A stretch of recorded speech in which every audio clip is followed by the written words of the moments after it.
So every bullet you shoot a brother or a sister.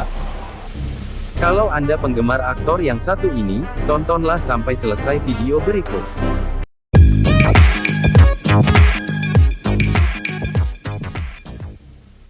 Halo sahabat Beta Channel, siapa yang tidak kenal Arnold Schwarzenegger? Pria dengan nama lengkap Arnold Alois Schwarzenegger ini, lahir di Austria tanggal 30 Juli tahun 1947 atau berusia 74 tahun adalah seorang aktor, binaragawan, politikus Partai Republik Amerika, dan pengusaha. Ia menjabat sebagai Gubernur California ke-38 dari tahun 2003 hingga 2011. Ia terpilih pada tanggal 7 Oktober tahun 2003 dalam pemilu California 2003 yang dipercepat untuk menggantikan Gray Davis dari posisi gubernur. Beberapa waktu lalu melalui akun Twitternya, pria yang terkenal karena perannya sebagai sang Terminator tersebut, menanggapi serangan Rusia terhadap Ukraina dengan membuat sebuah ilustrasi dan membuka fakta-fakta yang tersembunyi dalam perang. Tujuannya semata-mata adalah agar perang segera berakhir. Berikut Mimin persembahkan tanggapan lengkapnya tersebut. Berikan komentar. Hello everybody, and thank you for sharing your time with me.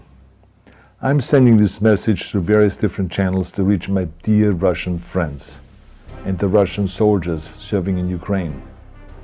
I'm speaking to you today because there are things that are going on in the world that are being kept from you. Terrible things that you should know about. But before I talk about the harsh realities, let me just tell you about the Russian who became my hero. In 1961, when I was 14 years old, a very good friend of mine invited me to come to Vienna and to watch the World Weightlifting Championships. I was in the audience when Yuri Petrovich Vlasov won the World Championship title, becoming the first human being to lift 200 kilograms over his head. Somehow a friend of mine got me backstage. All of a sudden, there I was, a 14-year-old boy, standing in front of the strongest man in the world. I couldn't believe it. He reached out to shake my hand. I mean, I still had a boy's hand. He had this powerful man's hand that swallowed mine. But he was kind, and he smiled at me. I will never forget that day. Never. I went home and I put his photo above my bed to inspire me when I started lifting weights. My father told me to take down that picture and to find a German or an Austrian hero. He got really angry and we argued back and forth. He didn't like Russians because of his experience in the Second World War. You see, he was injured at Leningrad, that the Nazi army that he was part of did vicious harm to the great city and to its brave people. But I did not take the photograph down, no, because it didn't matter to me what flag Yuri Vlasov carried. My connections to Russia didn't stop there, by the way. Oh, it actually deepened when I traveled there with bodybuilding and for my movies and met all my Russian fans. And on one of those trips, I remember, I met Yuri Vlasov once again. It was in Moscow during the filming of Red Heat, which was the first American movie allowed to film in Red Square. Now, he and I spent the whole day together. He was so thoughtful, so kind, and so smart, and, of course, very giving. He gave me this beautiful blue coffee cup, and ever since then I've been drinking my coffee out of every morning.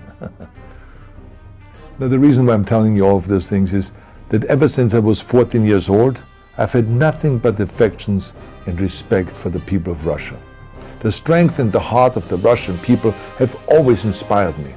And that is why I hope that you will let me tell you the truth about the war in Ukraine and what is happening there. No one likes to hear something critical of the government, I understand that. But as a longtime friend of the Russian people, I hope that you will hear what I have to say. And may I remind you that I speak with the same heartfelt concern as I spoke to the American people when there was an attempted insurrection on January 6th last year, when a wild crowd was storming the US Capitol, trying to overthrow our government. You see, there are moments like this that are so wrong, and then we have to speak up. And this is exactly the same with your government. I know that your government has told you that this is a war to denazify Ukraine. Denazify Ukraine? This is not true. Ukraine is a country with a Jewish president, I might add, whose father's 3 brothers were all murdered by the Nazis. You see, Ukraine did not start this war. Neither did nationalists or Nazis. Those in power in the Kremlin started this war. This is not the Russian people's war. No. As a matter of fact, let me tell you, what you should know is that 141 nations at the UN voted that Russia was the aggressor and called for it to remove its troops immediately. Only 4 countries in the entire world voted with Russia. That is a fact. See, the world has turned against Russia because of its actions in Ukraine. Whole city blocks have been flattened by Russian artillery and bombs, including a children's hospital and a maternity hospital.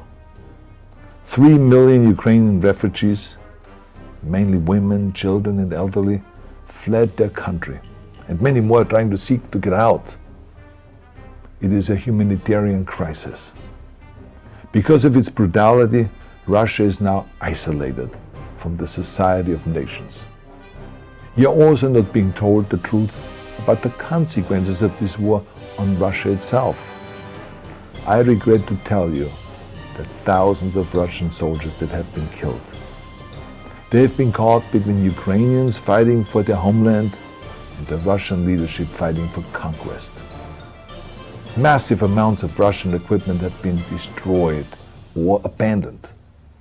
The destruction that Russian bombs are raining down upon innocent civilians has so outraged the world that the strongest global economic sanctions ever taken have been imposed on your country. Those who don't deserve it on both sides of the war will suffer. The Russian government has lied not only to the citizens, but to its soldiers. Some of the soldiers were told they were going to fight Nazis. Some were told that the Ukrainian people would greet them like heroes, and some were told that they were simply going on exercise. They didn't even know that they were going into war. And some were told that they were there to protect ethnic Russians in Ukraine. None of this is true. The fact is that Russian soldiers have faced fierce resistance from the Ukrainians who want to protect their families and their country. When I see babies being pulled out of ruins, I think that I'm watching a documentary about the horrors of the Second World War, not the news of the day. Now let me tell you, when my father arrived in Leningrad, he was all pumped up on the lies of his government. And when he left Leningrad, he was broken, physically and mentally. He lived the rest of his life in pain. Pain from a broken back, pain from the shrapnel that always reminded him of these terrible years, and pain from the guilt that he felt. To the Russian soldiers listening to this broadcast, you already know much of the truth that I've been speaking. You've seen it with your own eyes. I don't want you to be broken like my father. This is not the war to defend Russia that your grandfathers or your great-grandfathers fought. This is an illegal war. Your lives, your limbs, your futures are being sacrificed for a senseless war condemned by the entire world. Now, to those in power in the Kremlin, let me just ask you, why would you sacrifice this young man for your own ambitions? To the soldiers who are listening to this, remember that 11 million Russians have family connections to Ukraine. So every bullet you shoot a brother or a sister. Every bomb or every shell that falls is falling not on an enemy, but on a school, or a hospital, or a home. I know that the Russian people are not aware of such things are happening. So I urge the Russian people and the Russian soldiers in Ukraine to understand the propaganda and the disinformation that you are being told. I ask you to help me spread the truth. Let your fellow Russians know the human catastrophe that is happening in Ukraine.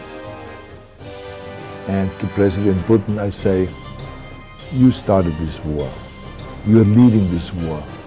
You can stop this war. Now, let me close with a message to to all of the Russians who have been protesting on the streets against the invasion of Ukraine. The world has seen your bravery. We know that you have suffered the consequences of your courage. You have been arrested, you have been jailed, and you have been beaten. You are my new heroes. You have the strength of Yuri Petrovich Vlasov. You have the true heart of Russia. My dear Russian friends, may God bless you all. Jangan lupa like, komen dan subscribe-nya.